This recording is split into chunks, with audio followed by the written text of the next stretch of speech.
voy a hablarles de no todo lo que suena es asma, rinitis y Wills. Bueno, esta es la tabla de contenido. Vamos a hablar de definición, clasificación, algo de epidemiología, factores de riesgo que debemos de tener en cuenta para esos pacientes, la relación con el asma profesional, el diagnóstico, cómo hacerlo de forma precisa, el impacto socioeconómico y el tratamiento. Eso en cuanto a rinitis ocupacional. Posteriormente haremos una breve reseña de lo que es el Wills. Y quise traer a colación esta bella frase que dice: los ojos no ven lo que la mente no sabe.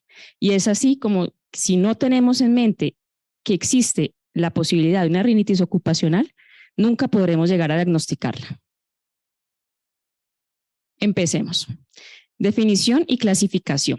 ¿Qué es lo que se entiende como una rinitis ocupacional? Es una enfermedad evidentemente inflamatoria de la nariz que comprende síntomas como lo son la rinorrea, la obstrucción nasal, estornudos, prurito y o limitación variable del flujo de aire nasal y o hipersecreción debido a causas y condiciones atribuibles exclusivamente al trabajo, no a situaciones externas a este. Como podemos observar, es una definición bastante amplia, es una definición que se limita, que tiene que ser laboral, pero también me habla de cambios fisiopatológicos que encontramos en estos pacientes.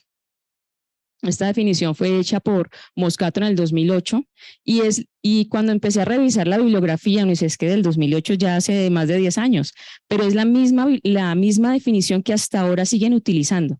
No ha habido otra, esa se encuentra en el TAT-4 de la EASI. Bueno, en cuanto a la clasificación, se divide en dos grandes grupos. Encontramos una rinitis ocupacional como tal, que como su nombre lo indica claramente, es una rinitis causada por condiciones atribuibles al lugar de trabajo, y una rinitis exacerbada por el trabajo, condición preexistente que en el lugar laboral se exacerba. Es algo muy parecido a lo que ya se expuso previamente con el doctor Dubley en cuanto al asma. En cuanto a la rinitis exacerbada por el trabajo, es parecido, vamos a decir que es parecido a la rinitis ocupacional porque de igual manera se divide en alérgica y no alérgica. Es una condición, como ya se habló, preexistente, sin embargo es una condición que existe y que vamos a ver que se empeora en el trabajo. Por ese motivo es muy importante diagnosticarla si realmente existe un componente sensibilizante o no, antes de llegar a ese diagnóstico que pueda exacerbarme la rinitis. Bueno, en cuanto a la clasificación en general de la rinitis ocupacional, también encontramos que se divide como todo en alérgica y no alérgica. La alérgica, como su nombre lo dice, requiere un mecanismo inmunológico mediado, una hipersensibilidad que se va a manifestar con una hipersensibilidad nasal. Encontramos que puede ser mediada por IgE, que la mayoría de veces es por agentes de bajo peso molecular, glicoproteínas de alto peso molecular, como lo son los derivados de vegetales, de animales, y los de bajo peso molecular, algunos. No, lo más frecuente, mediado por IgE, como ya se explicó, es más por alto peso molecular. Y las no mediadas por IgE, que son descritas más por agentes de bajo peso molecular, donde su mecanismo es más por aptenos, que aún no se ha caracterizado muy bien su fisiopatología.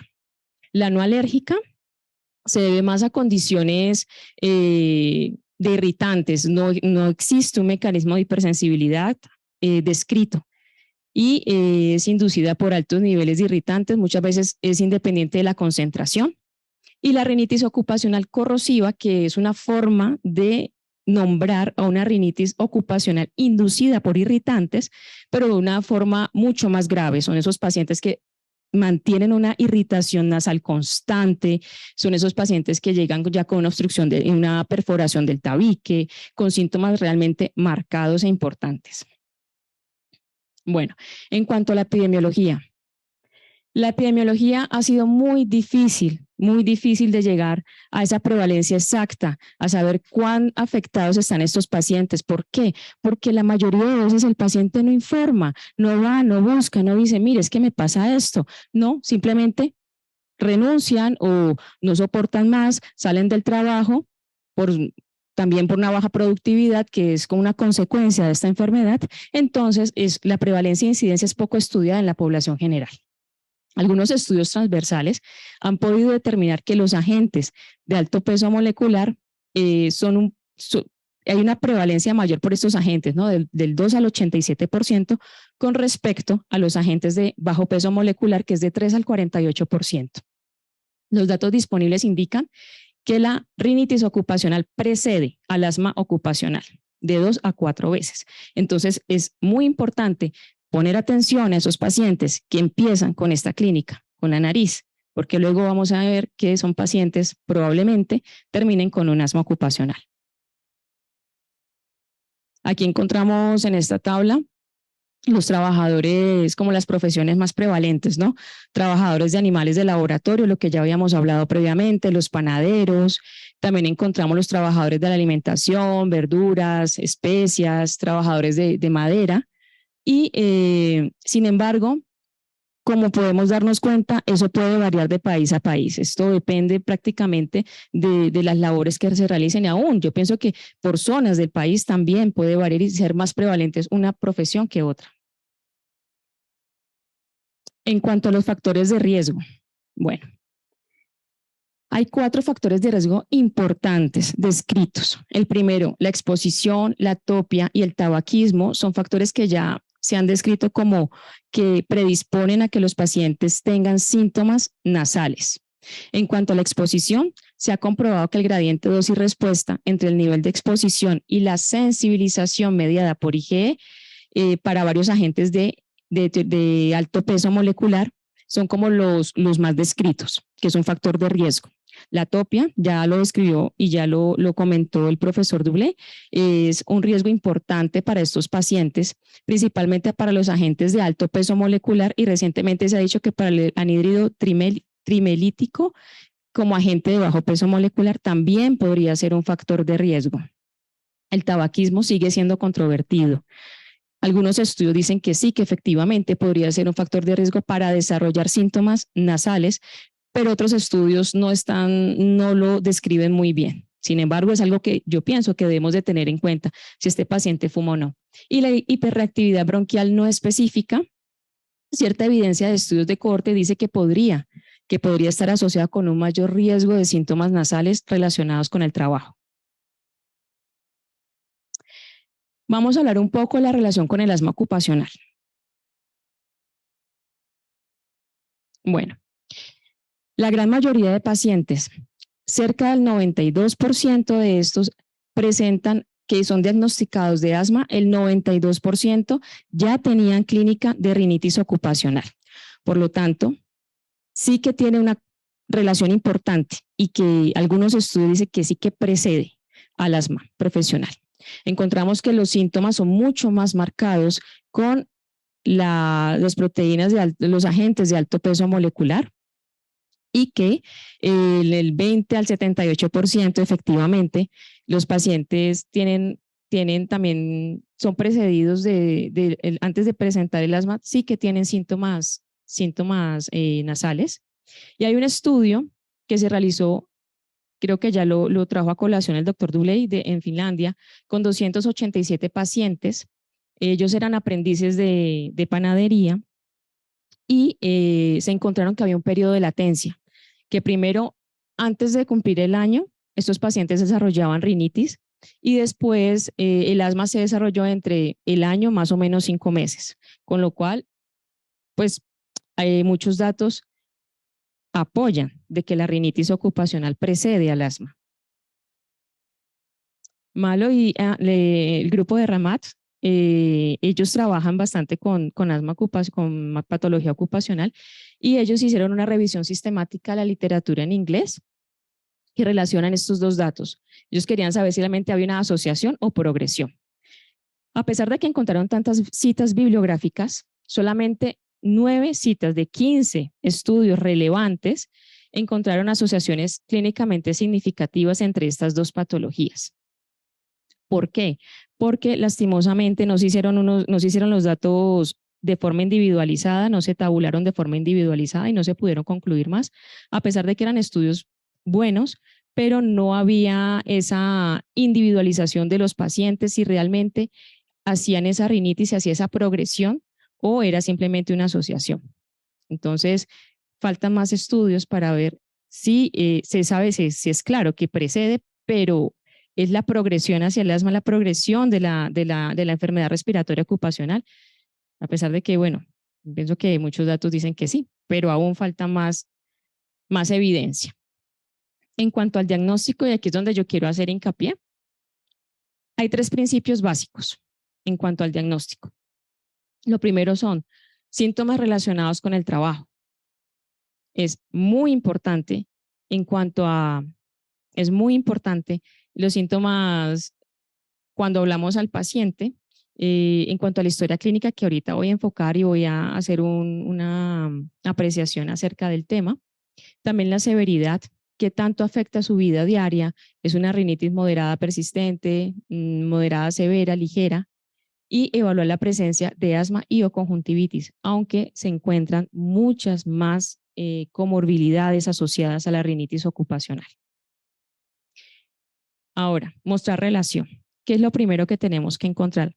La historia clínica. En cuanto a la historia clínica, debe quedar documentado cuándo el paciente inicia con los síntomas, qué tareas hace, cuánto tiempo lleva haciéndolas, cómo se siente fuera del periodo vacacional, que si tiene síntomas, mejoría también durante los fines de semana largo que pueda tener en casa. ¿Desde hace cuánto viene presentando los síntomas? Bueno, una historia clínica realmente enfocada de forma laboral, que a mi forma de ver, no solamente tendría que hacerlo el médico de trabajo, tendríamos que hacerlo todos los médicos que atendemos pacientes, ¿ya? Ayer hablando con un compañero que también es médico ocupacional que trabaja aquí en Colombia, me decía, el problema de estos pacientes es que el médico general cuando consulta ni siquiera le pregunta, pero es que dónde trabaja, qué hace, cuál es su oficio, desde cuándo lo tiene. Entonces no se sospecha, ese paciente se demora mucho tiempo en llegar al médico de trabajo, se demora mucho tiempo en llegar a un diagnóstico especializado. Entonces es importante tener en mente todos estos datos en la historia clínica, que aunque es lo más básico, es lo más importante en el momento de hacer la sospecha. Entonces, historia clínica completa y detallada, el examen nasal, una rinoscopia anterior, con un rinoscopio es fácil de hacer, todo lo podemos hacer, o que es simplemente para ver si hay el macro de la mucosa, para ver si hay pólipos también, sí, que puedan generar una rinitis o hacer un empeoramiento de la rinitis que presenta el paciente. También la nasofibroscopia para ver desviaciones septales, eso ya sería del campo de otorrinolaringología, pero bueno, que es importante tenerlo en mente, que la nariz hay que verla y hay que examinarla. Y la historia clínica no es suficiente para afirmar una rinitis ocupacional. Es importante, si ya tengo la sospecha, ahora tengo que objetivar. ¿Qué tiene mi paciente? Bueno, pues nada, este paciente trabaja en esto, vamos a ver si hay prick test. El prick test nos da una información valiosa, saber si es IgE mediada, también podemos pedir los CAPS, no sé si aquí hacemos CAPS, doctor, claro que sí, pedimos CAPS si se puede, si está eh, ¿cómo se dice? El alérgeno, sí, que se está testado para poder el CAP. Ahí empezamos ya a objetivar si este paciente tiene una alergia IgE mediada. Ahora la historia clínica más unas pruebas positivas que encontramos. Probable rinitis ocupacional, pero no es suficiente. No es suficiente porque es un diagnóstico importante que va a requerir una indemnización, va a requerir una movilización de su trabajo, va a requerir muchas cosas. Entonces tenemos que efectivamente comprobar que este paciente tiene una rinitis ocupacional. ¿Y qué es lo que hay que hacer? Un test de provocación nasal, que es lo que previamente habían hecho la pregunta. Un test de provocación nasal, encontramos que es positivo cuando la rinitis si es positivo, afirmamos o confirmamos una rinitis ocupacional, y si es negativo, ahí no para todo, porque hacer el diagnóstico no es tan sencillo como parece, pero hay que seguir y hay que realmente afirmar o descartar. Entonces, este es un poco el resumen de lo que uno podría hacer, de lo que se tiene que tener en mente, ¿no? Sospecha y examen nasal. Examen nasal. Perfecto. Ahorita, ¿qué pasamos? Vamos a hacer test de inmunología, de alergología, prick test y el IgE, sí, es posible hacerlo aquí con el pues justo con el agente que yo estoy sospechando. Ahora, que no se puede porque es un agente de bajo peso molecular que, como hemos dicho, la mayoría de veces de agentes de bajo peso molecular es no IgE mediado, entonces ya ahí empezamos a tener un poquito de dificultad para hacer el diagnóstico. Pero bueno, si es un agente con el que se puede hacer prick test, se puede encontrar una IgE, se puede demostrar una alergia IgE mediada, digamos que sea positivo, sigue siendo una probable rinitis ocupacional, como se habló previamente, que es negativa. ¿Qué tenemos que pasar? Al igual que con los agentes de bajo peso molecular, una provocación nasal en el laboratorio. En el laboratorio, como por ejemplo se hace cuando tenemos una cámara pequeña de exposición individual, sería lo ideal para poder hacer este test. ¿Ya? Si es positivo, encontramos que efectivamente es una rinitis ocupacional, ya lo hemos demostrado.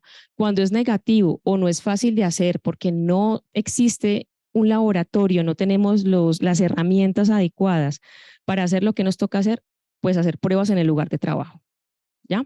Hacer pruebas en el lugar de trabajo, medir los síntomas, la inflamación nasal, y si es negativo ya en las pruebas que realizamos en el sitio de trabajo, concluimos que no es una rinitis ocupacional. Y aquí vamos a hablar un poco del test de provocación nasal. A pesar de que el test de provocación nasal se tiene que tener en cuenta tanto los síntomas subjetivos como objetivos del paciente, al igual que cuando se hace una provocación bronquial específica. Sin embargo, no están estandarizados. El test de provocación nasal no está estandarizado, ¿ya? Idealmente se debe realizar en el laboratorio, pero cuando no se puede hacer, pues entonces se hace en el sitio de trabajo. Tenemos que medir dos cosas, la permeabilidad nasal y la inflamación nasal. En cuanto a la permeabilidad nasal, se puede medir con la rinomanometría, la rinometría acústica y el flujo inhalatorio nasal pico. Y en cuanto a la inflamación nasal, tenemos que tomar la secreción, la secreción nasal, donde vamos a encontrar los eosinófilos si está relacionado con una rinitis ocupacional, y también se puede pedir la proteína catiónica de los eosinófilos. Y así comprobamos de que pues, es como una prueba de apoyo, que dice, está relacionada porque hay un proceso inflamatorio cuando este paciente está expuesto a este agente. Y también podemos tener una biopsia para descartar otras patologías. Los limitantes en cuanto a las pruebas inmunológicas.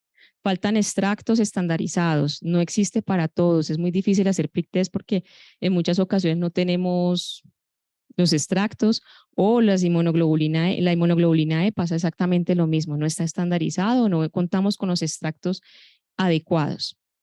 Y lo mismo por el test de provocación nasal. Es muy bonito, pero a la hora de la verdad falta la estandarización. O sea, son pacientes que realmente uno tiene que medir cómo está por fuera y cómo está durante el trabajo y hacer un seguimiento muy estrecho.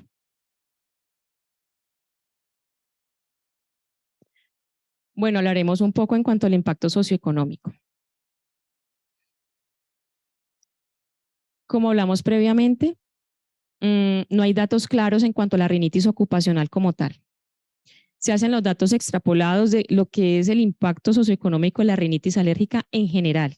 ¿Y cuáles son? Ausentismo laboral, baja productividad de un paciente que realmente es alérgico, pues es lo mismo, o sea, se sospecha que es importante porque se extrapolan los casos, pero no hay realmente estudios de impacto socioeconómico en la rinitis ocupacional.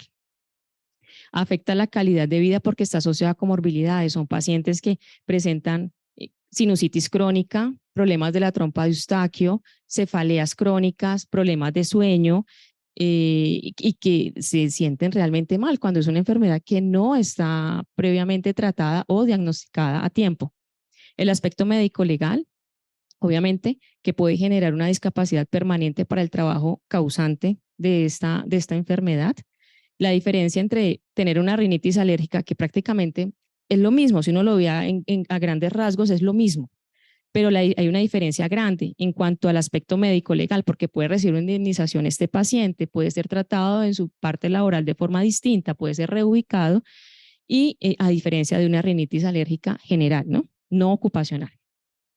El problema es que la rinitis ocupacional se considera que es una molestia. O sea, el paciente está molesto por un síntoma, más no se considera que es como el asma ocupacional, porque el asma ocupacional es algo mortal, ¿no? O sea, el paciente puede llegar a hacer una crisis de asma aguda y puede llegar a la unidad de cuidado intensivo, pero en cambio la rinitis ocupacional no. Entonces es difícil de obtener una discapacidad porque se considera que es simplemente una molestia. Vamos a hablar del tratamiento. Bueno, los principios del tratamiento es inicialmente disminuir los síntomas nasales y su impacto sobre la salud, ya que recordemos que alrededor de esta enfermedad hay otras comorbilidades importantes, prevenir la aparición de asma, porque la evidencia dice que lo más probable es que sí, que evolucione un asma, porque está en relación en la misma vía respiratoria, y lo que hablábamos previamente. No solamente una especialidad puede hacer el diagnóstico, necesitamos apoyarnos en los demás, en los otorrinos, en los alergólogos, en los neumólogos, en los médicos de trabajo. Yo pienso que si cada uno hace la pequeña parte de su trabajo, es mucho más fácil darle un diagnóstico claro a ese paciente, que tenga su reconocimiento, si es el caso, porque yo creo que muchas veces se nos escapan esos pacientes pensando que o se está haciendo, que es que quiere alguna cosa además, quiere ser reconocida su indemnización porque no quiere seguir trabajando en el sitio. Eso puede pasar y no solamente aquí, eso pasa en todo el mundo, eso pasa en todo lugar. Entonces es importante que no se nos escapen esos verdaderos pacientes y para ello necesitamos un equipo multidisciplinar. La práctica. ¿Qué tenemos? Bueno, la práctica es reducción de la exposición para ser considerada como una alternativa. Entonces, ¿qué podemos hacer? Equipos de protección adecuados. Ahora hablaba con una compañera que me comentaba lo de los casos, el caso de las flores y me decía, es que son pacientes que llevan muchos años haciendo el mismo trabajo, no les interesa mucho o lo olvidan, no les parece importante su protección, la protección que tienen que utilizar al momento de utilizar los fumigantes o al momento de hacer la recolección, no sé cómo se hará, pero la protección es importante y eso es como también una pregunta a hacer al momento de hacer la historia clínica. La modificación de los sistemas de ventilación, si es el caso, cuando los pacientes utilizan pinturas de spray en los sitios, en los talleres y todo esto, que haya una ventilación adecuada. La reducción del tiempo de exposición también sería otra alternativa, pero ojo, estas medidas de reducción de la exposición se pueden hacer solo bajo vigilancia médica estrecha. Si realmente vemos de que estas medidas sirven y el médico confirma de que el paciente no ha tenido una evolución o un empeoramiento de sus síntomas, podemos hacer esto. De lo contrario, no, si no hay una medición, si no hay una vigilancia estrecha, es mejor evitar este paciente que siga haciendo esta labor.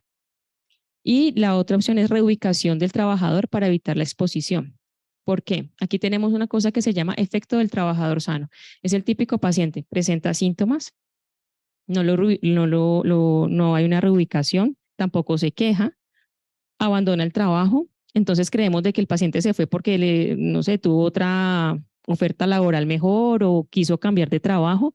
Entonces hay un sesgo hacia la población sana, ¿no? Decimos, este paciente estaba sano, dejó su trabajo y ya está, pero no, resulta que había algo más allá que lo obligó a dejar el trabajo. Entonces esto es muy importante. Y la evitación es obligatoria si el paciente tiene un antecedente, una hiperreactividad bronquial no específica. Este paciente sí que hay que reubicarlo y evitar que tenga contacto con el agente causante de la rinitis ocupacional.